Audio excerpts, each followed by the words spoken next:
Good morning 7th class. आज हम संस्कृत विषय में पाठ 4 हास्य बालक विसम्मेलनम के बारे में पढ़ेंगे। प्रस्तुत पाठ हास्य बाल कवि सम्मेलन के आधार पर प्रस्तुत किया गया है।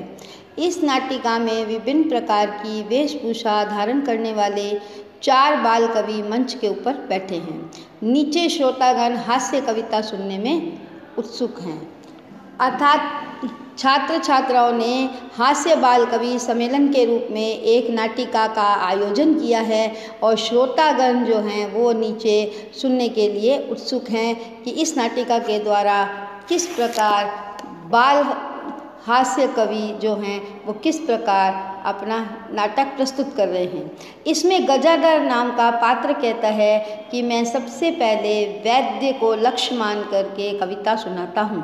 वैद्यराज को यमराज का भाई बताता है कि तुम प्राण और धन का हरण करते हो और यमराज प्राणों का हरण ही करता है। हमारे हिंदी शास्त्र के अनुसार यमराज को मृत्यु का रूप माना गया है। तो वैद्यराज जो हैं वो धन और प्राण दोनों का हरण करते हैं, यानी दोनों को हरण करते हैं और यमराज प्राणों का हरण करता है।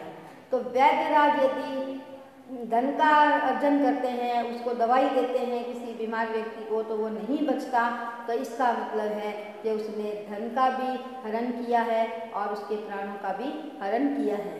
अर्थात यमराज जो है वो तो प्राणों का ही हरण करता है और वैद्यराज है वो दोनों चीज़ों का हरण करता है। दूसरा पात्र कवि कविता सुनाता हुआ कहता है कि अरे दुष्ट बुद्धि वालों, पराया धन प्राप्त करो।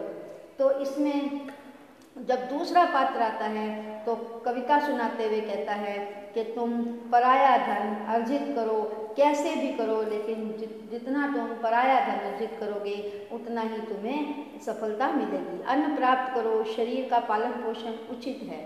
फिर उसने आगे ये बताया कि अन्न प्राप्त करो, यदि आपके पास नहीं है तो आप दूसरों से अर्जित करो और शरीर का पालन पोषण करो। शरीर स्वस्थ होगा तो तुम आगे भी अपना सभी कार्य कर सकोगे। यदि धन नहीं है तो कर्ज लो।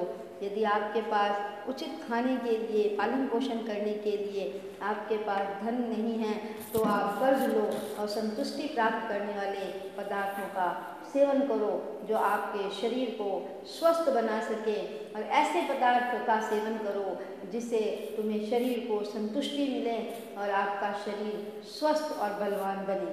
तो श्रोतागण कहते हैं कि कर्ज लौटाना भी तो होता है। तो सुनने वाले जो श्रोतागण हैं, जब इस कवि ने अपनी बात को दोहराते हुए बोला कि यदि आपके पास नहीं है कुछ खाने के लिए या आपको अपना शरीर स्वस्थ बनाना है तो आप कर्ज लो, तो श्रोतागण ये सुनते कहते हैं कि कर्ज तो लौटाना ही पड़ता है।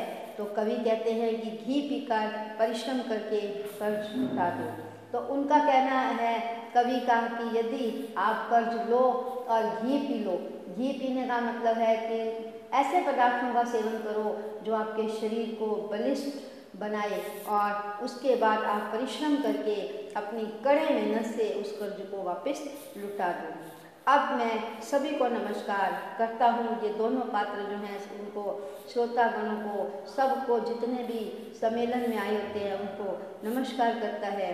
इस हास्य बाल कवि सम्मेलन का उद्देश्य है कि मनुष्य का शरीर स्वस्थ रहना चाहिए। यदि शरीर स्वस्थ नहीं होगा तो वह कुछ भी नहीं कर पाएगा और जीवन में कठिनाइयों का सामना करना पड़ेगा। कमज़ोर अस्वस्थ शरीर परिश्रम नहीं कर पाता और परिश्रम नहीं करेगा तो उसे कठिनाइयाँ होगी और उसके जीवन में हानि होगी। और इस प्रकार यदि शरीर पहला सुख निरोगी काया, यदि आपकी काया निरोग है तो परिश्रम करके भी कर्ज आप चुका सकते हो। तो इस प्रकार शरीर का स्वस्थ रहना बहुत ही महत्वपूर्ण है। इस लघु नाटिका के माध्यम से यही उद्देश्य है, यही बताया गया कि बाल हास्य कवि सम्मेलन के शरीर का स्वस्थ रहना बहुत ही आवश्यक है।